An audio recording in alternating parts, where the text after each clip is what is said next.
국제 가스 요금이 10배씩 오를 때 단 한 번도 요금 인상을 하지 않은 그러한 정부가 바로 우리 의원님의 정부입니다. 잘못한 겁니다. 잘못한 거예요.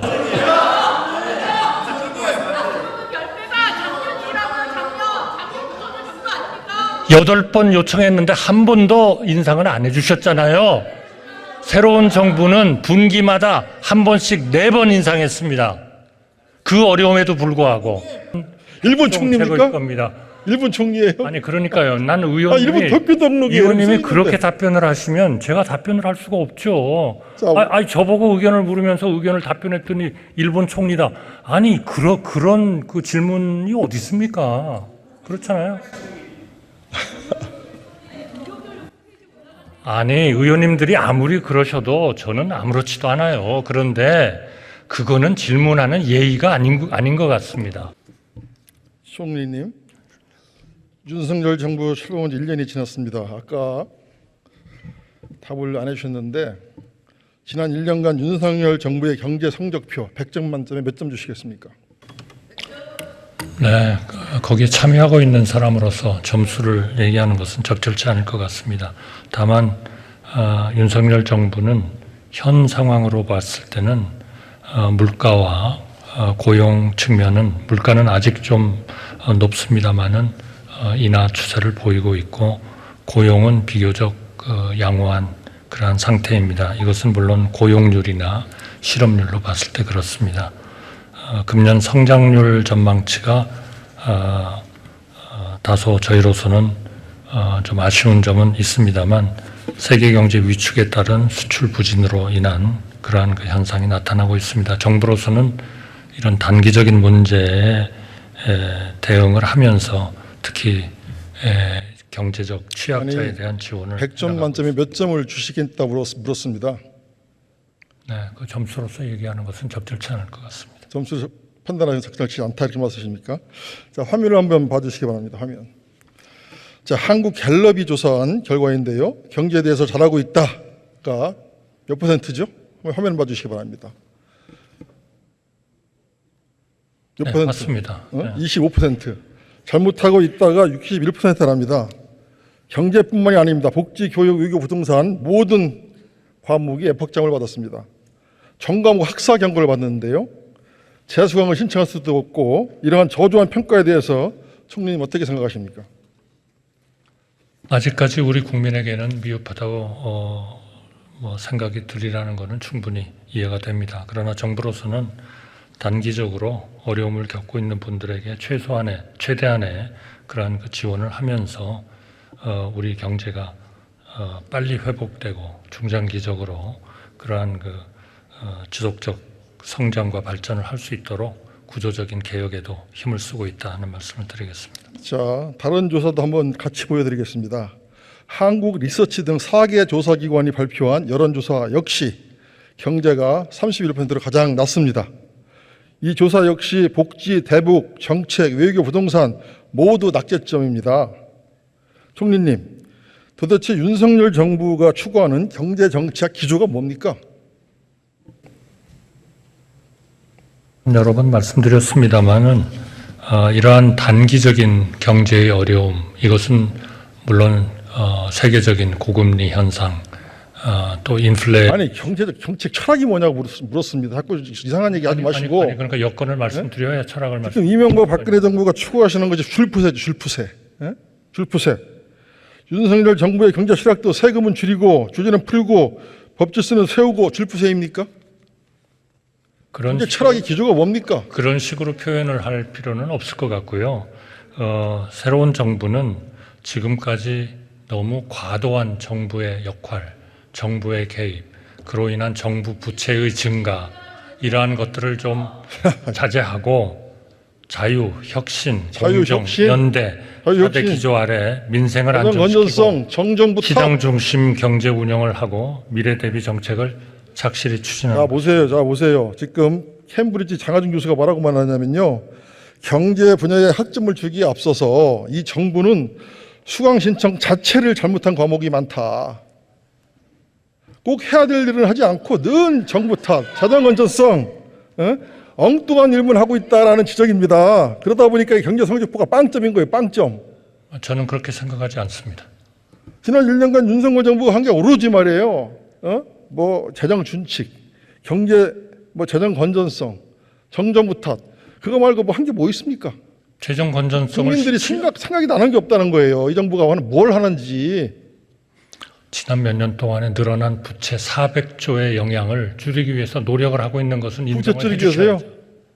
아니 지금 기업들, 정부들 다 주고 자빠지는데 정부만 살으면 뭡니까? 그거는 대단히 의원님 위험하신 말씀이라고 위험한 발언이 아닙니다. 지금 기업들, 정부들 난립니다. 난리. 지금 우리 경제 심각한 위기에 빠져 있는 거 동의하십니까? 네, 어렵습니다.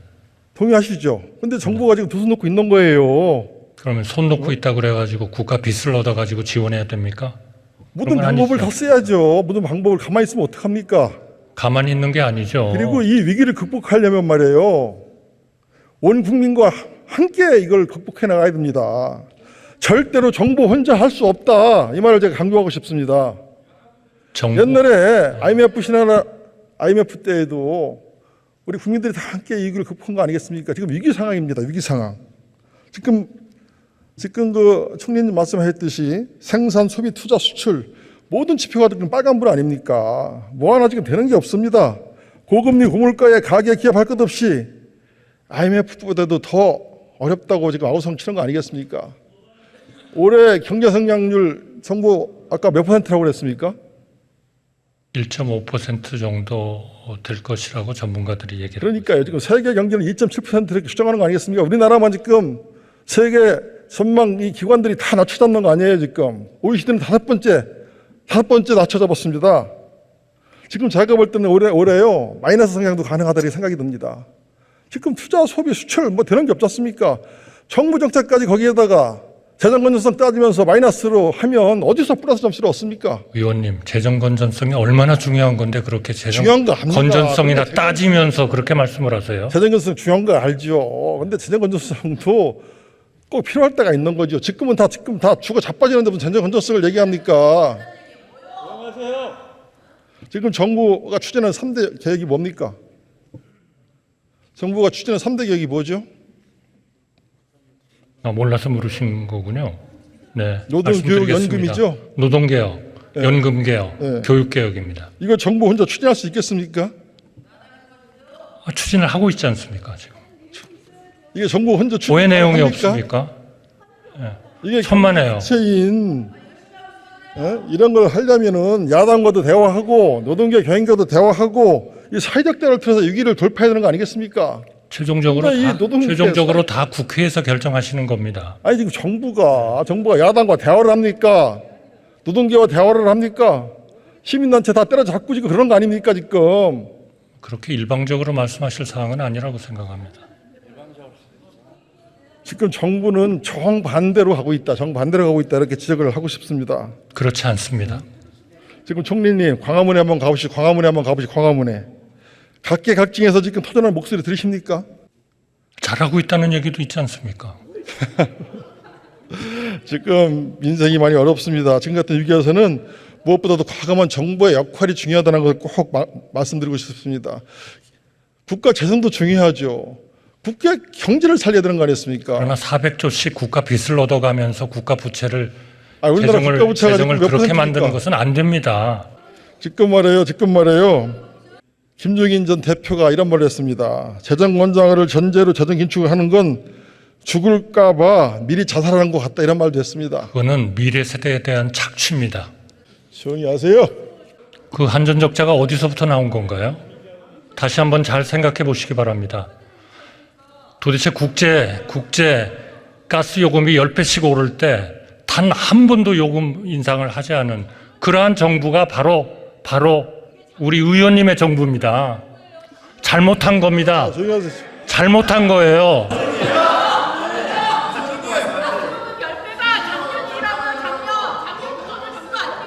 여덟 번 요청했는데 한 번도 인상을 안 해주셨잖아요.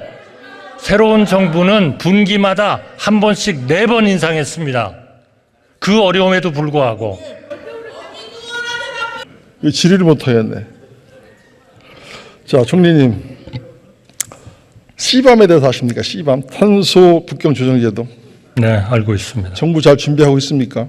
준비하고 있습니다. 어떻게 준비하고 있습니까? 우선 근본적으로는 우리의 각 CBAM의 대상이 되는 업종들에 있어서 탄소 배출을 줄일 수 있는 기술 개발 이런 것들을 열심히 국가 프로젝트로 해가지고 추진을 하고 있습니다. 제가 볼 때는 한참 부족합니다. 지금 이 CBAM의 요구사항, WTO 규정이 어긋나는지 이런 것도 철저히 감시하고 우리 기업들이 차별받는 일이 없도록 잘 정부가 준비해야 될 것 같습니다. 그렇죠? 네, 동상 차원에서도 잘 대비를. CBAM이 시작이 되면 우리나라 탄소세로 이 철강 산업의 경우 3천억 원 세금을 내야 됩니다. 유럽에 3천억 세금 내고 철강 수출이 가능하겠습니까? 최대한 그런 부의 작용을 줄이도록 노력을 해야 됩니다. 그리고 우리나라 이 탄소 중립 철강 산업 도움 없이는 절대 이룰 수 없다는 것도 아시죠? 그렇습니다. 네, 제가 이번에 스웨덴의 사브 회사를 갔다 왔습니다. 그린제철소인데요. 이 스웨덴은 지금 수소 환원 제철로 수소로 철을 만들고 있었습니다. 지금 볼보에 납품을 하고 있어요. 근데 우리는 아직도 걸음마 단계입니다. 총리님 인정하십니까? 기술 개발에 박차를 가하고 있습니다. 예, 그래서 이 수소 환원 제철을 위한 R&D 지원이 절실한데 우리 국가 예산에 이 R&D 예산 어떻게 검토 잘 해보실 수 있겠습니까? 탄소 중립 산업 핵심 기술 개발 사업이라고 그래서요. 23년부터 2030년까지 계획을 만들어서 추진을 하고 있습니다. 네, 이게 2050 탄소 넷제로 하려면 철강 산업이 반드시 도와줘야 되거든요. 그래서 이 탄소 넷제를 위한 수소 환원 제철 R&D 비용을 정부가 이번 예산에 반드시 확실하게 도와준다는 생각이 듭니다. 지금 화면을 보십시오. 이 미국, 일본 이런 나라들을 보십시오. 세계 각국은 지금 수소 환원 제철 때문에 엄청난 지원을 해줍니다. 일본은 우리보다 16배나 많은 R&D 자금을 지금 지원을 하고 있거든요. 그런데 우리나라 정부는 이 지원에 매우 인색합니다. 이 부분을 지금 정부가 유념해서 산업의 쌀이자 제조업의 근간인 우리나라 철강 산업을 위해서 이번에 전폭적인 지원을 요청드립니다. 그렇게 하실 수 있겠습니까? 네, 그렇게 저 필요성에 공감하고 있고요. 관계부처하고 적극 협의해 나가겠습니다. 관계부처와 잘 협력해 주시기 바랍니다. 다음은 이 윤석열 정부 국정과제 중 하나가 CPTPP 가입 아닙니까? 맞죠? 그거는 문재인 정부 마지막에 가입을 하라고 지시를 하신 것으로 제가 알고 있는데요. 그러니까요. 네. 윤석열 정부 국정과제 맞죠? 맞죠? 검토를 할 겁니다. 예. 이게 가입하게 되면 농업계가 또 엄청난 타격을 받는 거 아니겠습니까? 그거는 어떻게 협상하느냐에 달려 있겠죠. 그렇죠. 그리고 또 이 CPTPP를 지금 일본이 주도하고 있는 거 맞죠? 현재는 그렇습니다. 만약에 일본이 협상 과정에서 후쿠시마산 농산물, 수산물 수입구제 철폐를 조건으로 걸으면 어떻게 하시겠습니까? 아까도 여러 번 말씀드렸지만 그것은 CPTPP하고 그러한 문제하고는 완전히 분리해서 처리를 할 겁니다. 네, 반드시 이렇게 해주시고요. 그다음에 이 CPTPP 가입하게 되면 이제 우리나라가 전 세계와 FTA를 다 체결하는 거 아니겠습니까? 개별적으로는 이미 CPTPP의 그 회원국들하고 일본을 빼고는 저희가 거의 다 FTA를 맺고 있는 상황입니다. 그러다 보면 가장 FTA로 인해서 피해를 보는 분야가 농업 분야 맞죠, 총리님? 저희는 그렇게 될 거라고 생각합니다. 물론 어떻게 협상하느냐에 달려 있다고 생각합니다. 자, 그러면 이 농업 피해 보상을 좀 해줘야 될 거 아니겠습니까? 지난 2015년대 한중 FTA 비준 때 농어촌 상생 협력 기금 만드는 거 아시죠? 알고 있습니다. 예, 이게 잘 거치는지 확인해 보셨습니까? 별로 잘 거치지 않고 있는 것으로 알고 있습니다. 잘 안 거칩니다. 이거 좀 있는 제도라도 잘해서 우리 농민들 어렵지 않게 우리 총리께서 이게 올해 1천억, 한 해 1천억씩 거거든요. 1천억 거둘 수 있도록 올해 지원을 잘 해주실 수 있겠습니까?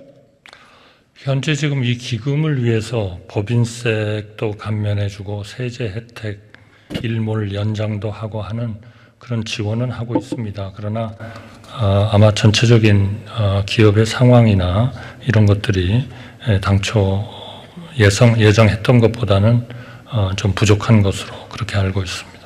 그러니까 농민 피해 보상을 위해서 정부가 적극적으로 나서야 된다. 이런 있는 제도를 잘 활용해야 된다. 이렇게 말씀을 드리는 겁니다. 후쿠시마 오염수 가지고 좀 얘기를 좀 많이 해드렸는데 시간이 한 1분 정도 남았습니다. 이게 후쿠시마 오염수가 깨끗합니까 정말? 마셔도 됩니까, 총리님? 제가 마시겠냐고요? 그러니까 어제 마신다고 그랬잖아요. 네, 기준을 다 지금 정화 계획들이 다 있지 않습니까? 아니 말 그 기준에 들었는데 맞춰서 그렇게 된다면 제가 마시겠습니다. 참 대단하십니다. 저는 총리님이 꼭 일본을 대변해서 나오신 것 같아요. 아니 그 물을 마신다는 게 일본을 이게- 대변한다는 거는 너무나 좀 이게 너무나 좀 논리가 이게 뒤지는 거 지금 아니에요? 저기 도쿄전력 홈페이지 가서 보니까 말이에요. 이 홈페이지에 나와 있는 내용이 알프스를 통해서 거르지 못한 이런 그 고독성의 방사능 물질이 기준치의 100배에서 2만 배가량 돼 있다 이렇게 나와 있습니다. 이건 잘못된 데이터 같아요. 아니 지금 도쿄전력 홈페이지에 들어가 있다니까요. 어디 홈페이지에? 도쿄전력 홈페이지에 나와 있는 거예요. 이게. 도쿄전력이에요? 예, 홈페이지에. 그러면 예? 그거는 틀림없이 IAEA가 감시를 하고 있기 때문에 사람한테 해로운 0.1 아니, 왜 이렇게 그 일본 그 편을 1 듭니까? 밀리세버트의 안에 들어가는 일본 책일 총리입니까? 겁니다. 일본 총리예요? 아니 그러니까요. 난 일본 의원님이 도쿄전력이 의원님이 그렇게 답변을 하시면 제가 답변을 할 수가 없죠. 자, 아니 저보고 의견을 물으면서 의견을 답변했더니 일본 총리다. 아니 그런 그 질문이 어디 있습니까? 그렇잖아요. 아니 의원님들이 아무리 그러셔도 저는 아무렇지도 않아요. 그런데 그거는 질문하는 예의가 아닌 것 같습니다. 자, 아니 그렇잖아요. 예의가 아니죠. 아니 마시겠느냐? 그래서 제가 기준을 맞으면 마시겠다. 아니 왜 의원님이 질문을 하시는데 그렇게 딴 분들이 질문을 하세요? 총리님 제가 오염수를 마시겠다는 얘기를 조용히 한 하세요, 적이 조용히. 없잖아요. 정화된 오염수를 정화된 그 물을 마시겠다. 왜냐? 그거는 기준에 맞기 때문에. 자, 조용하세요. 조용하세요. 저리가 끊겨요. 조용하세요. 제가 지금 이렇게 많이 준비해 왔는데 지금 후쿠시마 오염수. 자, 총리님 보세요. 지금 방사능에 범벅된 우럭이 지금 잡히가 있고, 네. 이게 후쿠시마 오염수 깨끗하지 않다라고 다 얘기합니다. 아니 그러니까 자꾸 이게 딴 지금 말씀을 정상 하시는 가동하는 거예요. 원전이 아니라 고준위 방패물이에요. 그리고 이게 체르노빌과 같이 최고 단계 레벨 7의 원전 사고 바로 후쿠시마 원전 사고 아닙니까? 거기에다가 이게 30년, 이게 유리성도 아니에요. 30년 어떻게 보면 100년 동안 대놓고 투기하는 건데, 이게 몇 세대를 거치는 동안 환경과 우리 어떤 병을 일으킬지 장담할 수 없는 거 아니고, 이게 지금 전 인류로 일본이 생체 실험하고 있다. 저는 이렇게 봅니다. 글쎄요, 저희는 분명합니다. 저는 분명해요. 이거는 안전한 과학의 기초를 둔 안전한 처리 과정을 거친 방류여야 한다 하는 것이 저희가 IAEA하고 참여하고 있는 이유입니다. 바로 그 목적을 위해서 문재인 정부 시절에 이미 모든 조치를 다 하신 겁니다. 그런데 지금 오셔가지고 이것이 위험하니까 방류 자체를 막아라. 그거는 문재인 정부 때 취한 조치에 대한 전면적인 반대 조치죠. 그거는 조금 문제 있는 거 아닙니까? 아니 탓이 아니죠. 참 다행히도 문재인 정부와 윤석열 정부의 후쿠시마 해상 방류 정책에 대해서는 의견이 같다 하는 말씀을 제가 드리고 있는 겁니다. 전혀 그렇지 않습니다. 공부를 더 해보세요.